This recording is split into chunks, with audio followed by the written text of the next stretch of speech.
Okay, we're going to fill in the frame for 2-3 now. You should already have the first half of it, inductive reasoning, filled in. And now we're going to fill in the deductive reasoning part, and this is lesson 2-3. So, what is deductive reasoning? Instead of using specific examples and patterns, deductive reasoning uses facts, definitions, properties,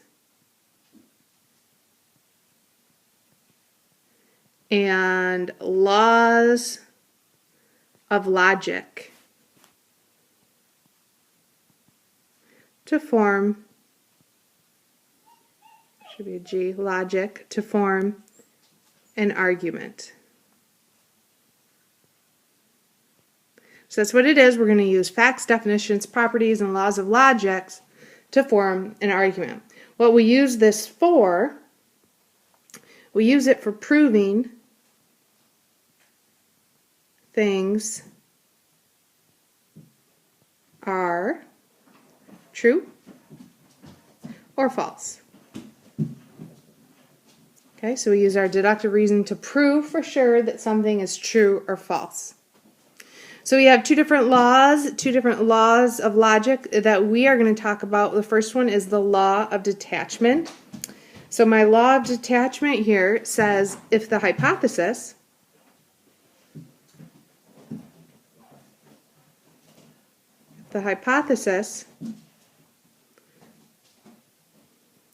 of a true conditional statement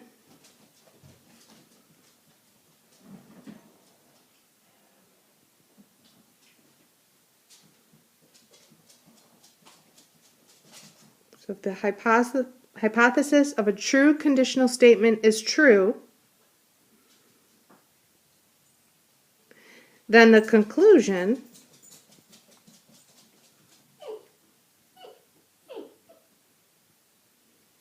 is also true. So if we have a statement, a conditional statement, that we know the hypothesis is true, the statement we know is a true statement.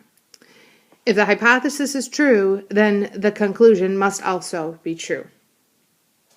Our law of syllogism, I'm just going to kind of put it in some shortened words here, tells us, put if, cross that out, if P, then Q. So if we know one thing's true and then something follows it, we can then say, or then given, if Q, then R. We can take this and say, if P, then R.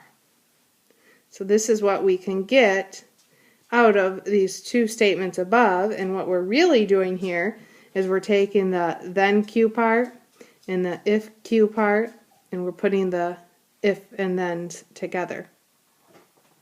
So what? Why is this important? Is we use reasoning skills every day. We use reasoning skills daily. We should understand them.